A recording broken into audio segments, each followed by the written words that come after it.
Taman and Jackie, good evening to both of you. It's hard to believe, but we have just over 6 weeks until the Chicago mayoral election. And today, hundreds of people came out here to the UIC Forum to listen to the ideas that the next leader would bring to the 5th floor of City Hall. We are absolutely thrilled to see all of you all filling the seats in this auditorium. Hundreds of people came from nearly all of Chicago's neighborhoods to listen to a dozen candidates for mayor share their ideas at the One Chicago for All discussion at the UIC Forum. Attorney John Kozlar began the session addressing the corruption scandal surrounding Alderman Ed Burke and his ties to one of the perceived frontrunners in the race. Instead of giving your friends $100,000 a year jobs like Tony Preckwinkle, let's start investing in our community members. But the candidates were told to simply provide their ideas, not to criticize others. Former Board of Education President Gary Chico addressed the intertwining issues of economic development and public safety. Let's put stores back in the stores. They're dark right now. If the city works harder to bring in entrepreneurial local business, we'll bring crime down. Consultant Amara Enya stressed her main objective, empowering the communities. My job is to amplify your voices in the corridors of power, because that's what's been missing in the city of Chicago for decades. Former Chicago Public Schools CEO Paul Vallis fashioned himself as a problem solver who has a mastery of the details.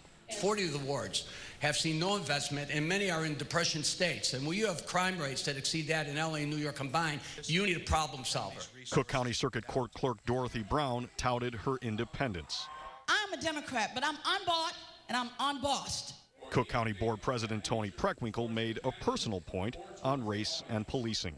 As each of my kids got to be a teenager, I sat down with them and had the talk. And it wasn't about sex. It was about how you deal with police on the street. And former Police Board President Lori Lightfoot stressed her knowledge of one of the city's most pressing issues, police reform. I don't need to learn on the job. I will start day one to make this city safe, bring communities together, because it's essential to building a strong Chicago. Former Police Superintendent Gary McCarthy fashioned himself as a crusader against corruption in government. And I love when people talk about restoring trust. You can't restore something you never had. Illinois Comptroller Susana Mendoza says the next mayor must serve as a check on the Trump administration's immigration policy. Right now, City Hall has to step up for the immigrant population more than ever before. Businessman Willie Wilson argued in blunt fashion that it's time for a fresh start. The jokers have done us wrong in City Hall. They need to resign and shut up and get out of City Hall and let new people come in, all right? And former Alderman Bob Fioretti says all of the candidates should borrow each other's good ideas for the good of the city. We can talk about schools, we can talk about development, but it's all, and crime, it's all related. And finally, former U.S. Commerce Secretary Bill Daley, who served as the chief of staff to President Barack Obama, called for a unified Chicago.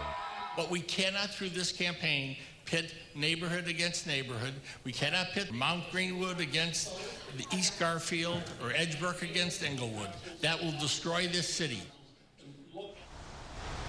And there were 3 declared candidates: LaShawn Ford, Jerry Joyce, and Neil Salas Griffin. All 3 of them did not attend today's forum.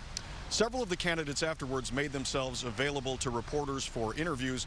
We're going to put some of the clips from the interviews that we did up on our website at WGN-TV.com. For now, reporting live in University Village, Mike Lowe, WGN News.